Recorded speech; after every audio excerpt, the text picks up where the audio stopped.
Et puisqu'on parle d'âme, les collectionneurs que vous allez maintenant rencontrer sont les héritiers des as de la Première Guerre mondiale, mais aussi des pionniers de l'aviation civile. Aucune épave ne leur résiste. Certains mettent parfois 10 ans à retaper leur vieille carlingue et ils sont rassemblés à Melun ce week-end. Olivier Santiki, Stéphane de Perrois et Olivier Cresta. Ça fume, ça pétarade, ça perd de l'huile. Mais qu'est-ce que c'est beau! Le commentaire des visiteurs du Paris-Villaroche Air Legend. Un tableau vivant de la Deuxième Guerre mondiale, avec une cinquantaine de bolides fuselés. Derrière, ou plutôt avant le spectacle, il y a les bénédictins de l'aviation. Parce que là, on sort tout, c'est pas facile à manœuvrer. Pour la plupart des bénévoles du musée de Melun, la vie de pilote s'est prolongée par une quête. Sauver ce patrimoine extraordinaire. Hurel Dubois, Mirage 3, Spad 13 ou Skyraider, 40 machines s'entassent dans cette malle au trésor d'1 hectare, y compris des épaves en cours de résurrection. On va partir de cette base-là pour faire un avion, a priori en statique, et qui devrait ressembler à ça en finale. Dans son coin, Jean-Pierre travaille sur un Latéco Air de 1928. Atelier marqueterie, à moins que ce ne soit du puzzle.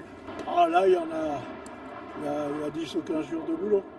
Non, je suis tombé en armée quand j'étais petit. Hein. Alors, on ne se lance pas. Il a fallu faire beaucoup de sacrifices au niveau du travail, de la vie familiale, des amis aussi, que des fois on n'avait plus le temps de rencontrer, d'inviter. Mais bon, ça apporte beaucoup de satisfaction après quand même. Hein. Lui est seul à la tête de sa collection. 8 avions de chasse ou de transport, bientôt 9.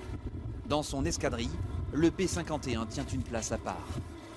Quand il vole, là je me mets sur le bord du hangar, là, et j'écoute ce moteur et tout, c'est fantastique. Hein. C'est l'appareil mythique de l'aviation américaine, voilà. Hein. Et pourquoi il vous le fallait celui-là? C'est les rêves qu'on arrive à faire de temps en temps, voilà. Certains de ces pur sang ont eu une vie agitée, une agonie interminable. Leur remise en état tient du miracle, y compris quand on est commandant de bord sur Airbus A380 et qu'on se frotte au Catalina, hydravion célébrissime. Ça vibre, ça sent l'essence, il y a des sensations extraordinaires. Et c'est un bonheur de voler sur un avion comme ça, il y en a 4 qui volent dans le monde. Et c'est juste un rêve et un plaisir de pilote. L'essence du vol, sans assistance, sans ordinateur, sans fioriture. Juste des ailes et des moteurs, et quelques passionnés pour que l'aventure continue. Et voilà une victoire qui a donné des ailes